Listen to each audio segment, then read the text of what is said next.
अस्सलाम वालेकुम।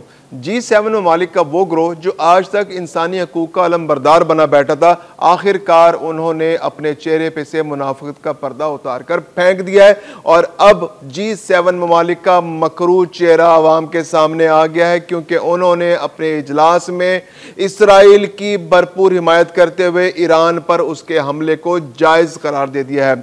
दूसरी जानिब ये बात भी साबित हो गई है कि G7 ममालिक अमेरिका के इशारों पर नाचने वाले उसके बगल बच्चे हैं, जबकि इसराइल उसका परवरदा गुंडा है जो अमेरिका के इशारे पर किसी भी मुल्क पर चढ़ दौड़ता है और वह इंसानी हकूक़ की पामाली का तमाम तर जिम्मेदारी इसराइल पर होती है। फ़लस्तीन में ये सूरत हाल सामने आई और अब ईरान पर हमले की सूरत में अब यह सारी दुनिया पर आश्कार हो चुका है कि अमेरिका की ईमा पर यह इसराइली गुंडा वहां पर इंसानों का कत्लेआम कर रहा है। दूसरी जानिब ईरान अपने अहद पर कायम है कि वो अपने दिफा पर कोई कॉम्प्रोमाइज नहीं करेगा। उसने हैफा और तल अवीव पर जवाबी हमले करके आयरन डोम को चकनाचूर कर दिया और बता दिया है कि उसके मिसाइल इसराइल के किसी भी हिस्से को टारगेट कर सकते हैं। दूसरी जानिब अमेरिका ने भी इंदिया दिया है कि वो अब इस जंग का बाकायदा हिस्सा बनने जा रहा है और उसने बाकायदा इशारे दिए हैं कि वो इसराइल की मदद में खुद मैदान में उतरना चाहता है और उसने अपने शहरियों को तेहरान से निकलने का कह दिया है। मैं हूं खुर्रम कलीम और आप देख रहे हैं 24 डिजिटल। इसराइल ने जब से ईरान पर हमला किया है तो बहुत सारे चेहरे ऐसे थे कि जो इंसानी हकूक़ के पर्दे के पीछे छुपे हुए थे, यानी कि G7 ममालिक। G7 ममालिक में कौन है? अमेरिका, बरतानिया, France, Germany, Japan, Italy, Canada.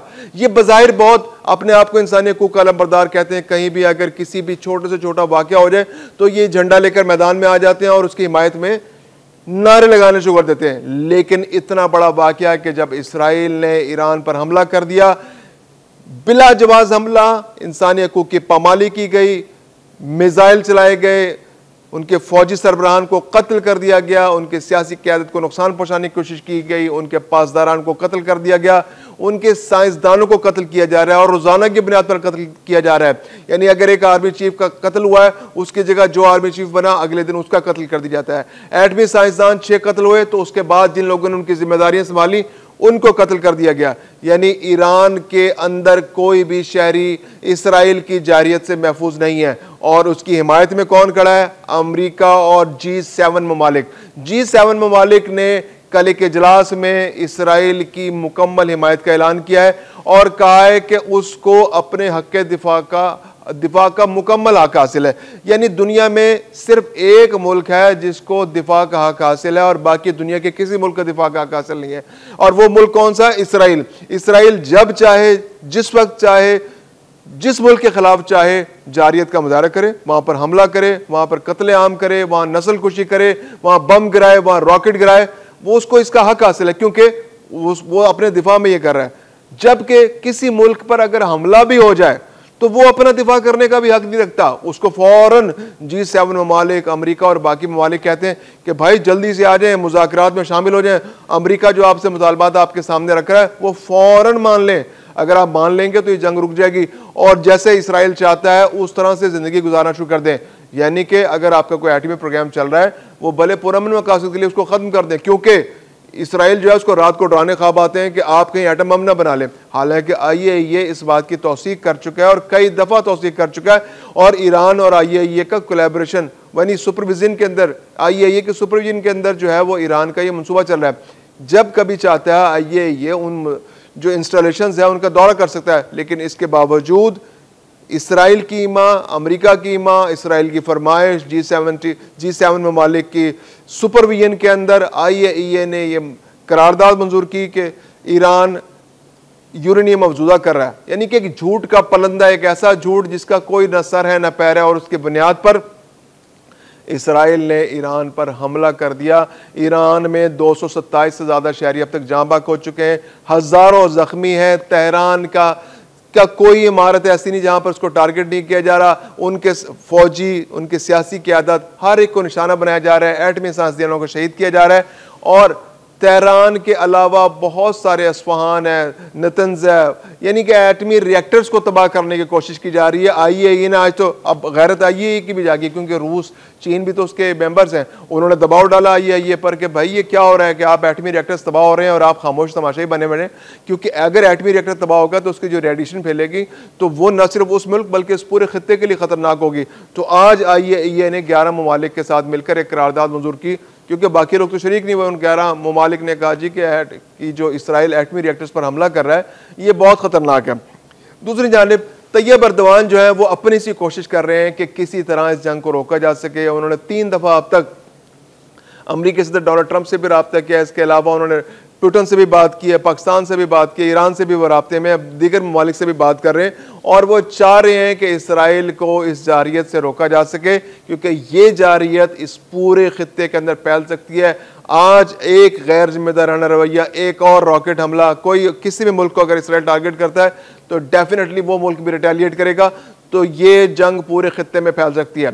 दूसरी जानिब अमेरिका किसी तरह दबने को तैयार नहीं है। अमेरिका चाह रहा है कि जंग और फैले, ईरान को बिल्कुल तबाह कर दिया जाए, और अब अमेरिका इस बात के इशारे दे रहा है कि वो इसराइल की मदद में फिजिकली इस जंग में उतरने को तैयार है।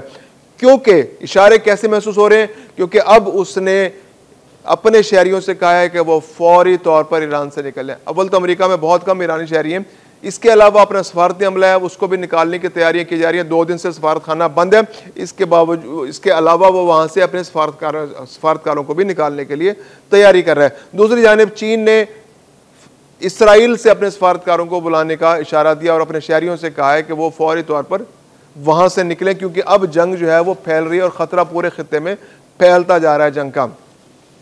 इसके अलावा जो इस्लामी जो ममालिक हैं उनके वज़राए ख़ारजा ने भी मुश्तरका तौर पर 21 वज़राए ख़ारजा ने मुश्तरका तौर पर एलामिया जारी किया है और इसराइली जहरियत को बिला जवाज़ करार दिया गया और कहा है कि ये इसराइली जहरियत जो है ईरान के ख़िलाफ़ ये काबिल मज़म्मत है और इसको फौरी तौर पर रोका जाना चाहिए और आलमी क़ुव्वतें आगे बढ़ें और इसको फौरी तौर पर रोकें।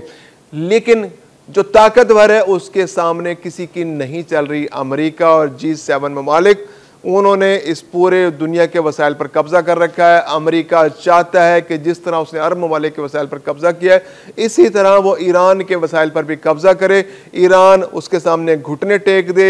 जो मुज़ाकरात अमेरिका करना चाह रहा है वो मुज़ाकरात कामयाब हो, क्योंकि अगर हम बरतानवी, अमरीकी, वेस्टर्न मीडिया की बात करें तो सिर्फ 2 अल्फाज है जिनकी बाज़गश्त सुनाई देती है, रिजीम चेंज, यानी ईरान के अंदर रिजीम चेंज हो जाए, ईरान के अंदर फौरी तौर पे हुकूमत चेंज हो जाए, जो पासदारान की और जो वहाँ इस्लामिस्टों की हुकूमत उसका खात्मा करके एक लिबरल गवर्नमेंट ले आई जाए, और दूसरी जानिब वहाँ पर जो इसराइली जारियत है उसको जायज़ करार दिया जा रहा है, वहाँ पर जो इसराइली जारियत है उसका हक़ दिफा तस्लीम किया जा रहा है। तो वेस्टर्न मीडिया तो फौरी तौर पर चाह रहा है, यानी वो अमरीकी ईमा पर, G7 ममालिक की ईमा पर चाह रहे हैं कि ईरान फौरी तौर पर मुज़ाकरात की टेबल पर आ जाए, मुज़ाकरात शुरू हो जाए। अमेरिका ने जहाँ से मुज़ाकरात ख़त्म, अमेरिका ने तो ख़त्म नहीं किए थे, अमेरिका ने ख़त्म किए थे, ईरान ने तो मुज़ाकरात की टेबल पर बैठा था।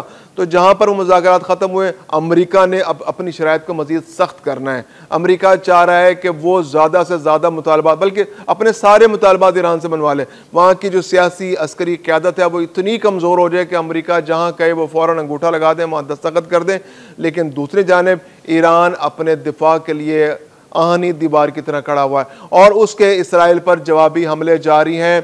आयरन डोम तबाह हो चुका है, आयरन डोम गैर मौसर हो चुका है। अब तक 24 इसराइली हलाक हो चुके हैं, इसके अलावा 600 से ज़ायद इसराइली ज़ख्मी है। हैफा का इलाका जो है उसको, वहाँ पर जो उनकी तेल सप्लाई लाइन है उसको मुतासर किया गया, बल्कि वहाँ से उनकी तेल प्रोडक्शन रुक गई है प्रैक्टिकली। इसके अलावा तेल अवीव पर भी हमले जारी हैं, बहुत सी अहम इमारतों को निशाना बनाया गया है। इसराइलियों को पहली दफ़ा एहसास हुआ है कि उन पर भी जंग मुसल्लत हो चुकी है, जंग हो रही है और अब तक उनका इतना शदीद नुकसान हो चुका है जो पहले होने वाली जंगों में उनका नहीं हुआ था। तो इसराइल के अंदर भी खौफ व हरास की फ़िज़ा है।